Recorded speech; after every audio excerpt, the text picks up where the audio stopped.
Hey folks, Zach Osterman here, I'm Insider Indianapolis Star. It is Sunday, October 15th, and as I'm sure you're aware if you're watching this, Indiana's off the mark in the 2024 recruiting class with Liam McNeeley selecting Indiana over Kansas. Not a surprise in some ways, at least it felt for a while like the mood music was sort of trending in Indiana's direction. The wind was blowing toward Bloomington, whatever metaphor you want to use there. Obviously, it's an impressive win if you're Indiana in the sense that, at different times you could have gotten the sense of Texas maybe being a favorite for McNeeley. He's from Texas originally. Some other schools kind of in that area being strong with him because they were a little closer to home. And then, of course, when Kansas really jumped in with both feet kind of in early fall, there was a little bit of that feeling of, well, can Kansas just be one of those blue blood five-star programs that just kind of, the minute they knock on the door, everything changes. And it's fair to say Kansas was able to move a lot of other programs aside, but not Indiana. Indiana's been recruiting McNeeley in terms of, sort of priority. Indiana's been recruiting McNeeley about as long as anybody in this current senior class. And, McNeeley didn't do an extensive interview with ESPN when he announced with Paul Biancardi, next to Paul Biancardi, but he basically said, Indiana was the most consistent school with me. Indiana was the one that just, stayed with me through my whole recruitment. They wanted me the most, and they sold me on, kind of what they, their vision for me. Wrote about this in my Insider, but kind of wanted to backstop it here in the video that we'll accompany with. This is a different kind of recruiting win for Indiana, and I think it's telling now. This will be, 3 straight classes with at least one 5-star prospect for Mike Woodson. Not one of them had any real connections to Bloomington.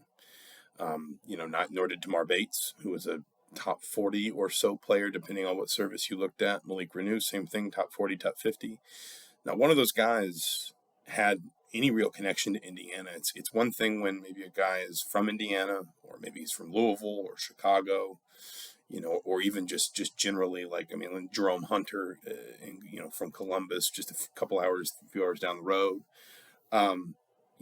Being able to recruit guys at this level, is something that really speaks well of Mike Woodson and his message and his methods and his approach, and also his staff. His staff, as he would be quick to tell you, deserves a lot of credit. But being able to do it with guys that don't necessarily have some sort of, baked-in reason to consider Indiana, tells you that I think there is a little bit more energy and a little bit more juice around sort of IU basketball than there's been. And to be able to do it, to be able to kind of go the distance with it. I think we've credited Mike Woodson and his staff for their ability to hit the portal and build those relationships quickly, as that it just kind of has to happen when you're recruiting guys in that setting. Or, a Tamar Bates who opens up in the spring and you don't expect it, a Malik Renew where there's a bit of a pre-existing relationship, but again, you're not expecting him to open up in the spring. Obviously, McKenzie Mbako is probably the sort of the capital example of that at this point. But it's a different challenge when sort of you start at the ground floor or somewhere near it, in terms of, when a guy starts, okay, you can, we could recognize for a long time that Liam McNeeley was going to be a really good player. But from the moment that his recruitment really sort of started to gain speed, sometime in his before his junior year at Montverde Academy, and then moving forward to now, Indiana's been there and been pretty much as steadfast as anybody.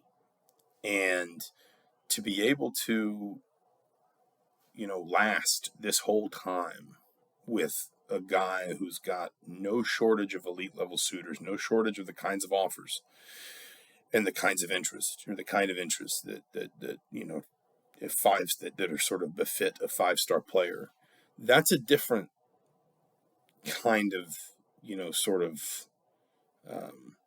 hill to climb in recruiting. And particularly, again, with a guy that, he can be interested in Indiana, but there's not some natural predisposition to it. He didn't grow up in Indianapolis. He doesn't have family in state or anything like that. To just basically just be there at the beginning, be as strong as anybody, and just sort of, knock back all comers. That's that's something Indiana hasn't done a lot of, quite frankly, in the last, let's say 50, let's be frank, 15, 20 years at least. in the rankings era, I'm sort of struggling here. I don't think Indiana ever had three. I guess they would have had 3 straight years of at least one 5-star recruit in Tom Crean's time. Cody Zeller was a 5-star. Yogi Ferrell was a 5-star. Noah Vonleh was a 5-star. I don't think they had a 5-star signing in 2020 or 2014, and then of course they had Thomas Bryant in 2015. So that's that's kind of the run we're talking about here. But to have just kind of done all this from the jump, from the very beginning, and Mike Woodson, just sort of saying, his words were, "I didn't want to wait." He's just sort of essentially not taking no for an answer, and it has really paid off. And of course, recruiting is always a bit of a "what have you done for me lately" business, and Indiana fans will understandably sort of toast this today, and then tomorrow they'll be asking where Boogie Fland is going and where Derek Queen is going. But it is, I think, important to just sort of pause and reflect on what this decision says, however expected it might have been, about the work that Mike Woodson has done and his staff has done in building just some really strong recruiting foundations over the last 2.5 years.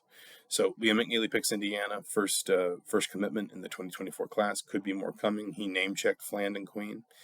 We'll obviously have a lot of coverage. We already have a lot of coverage in indystar.com/sports. We'll have more. We'll have a podcast later today. But between now and then, for the Indianapolis Star, I'm Zach Osterman. Thanks for watching.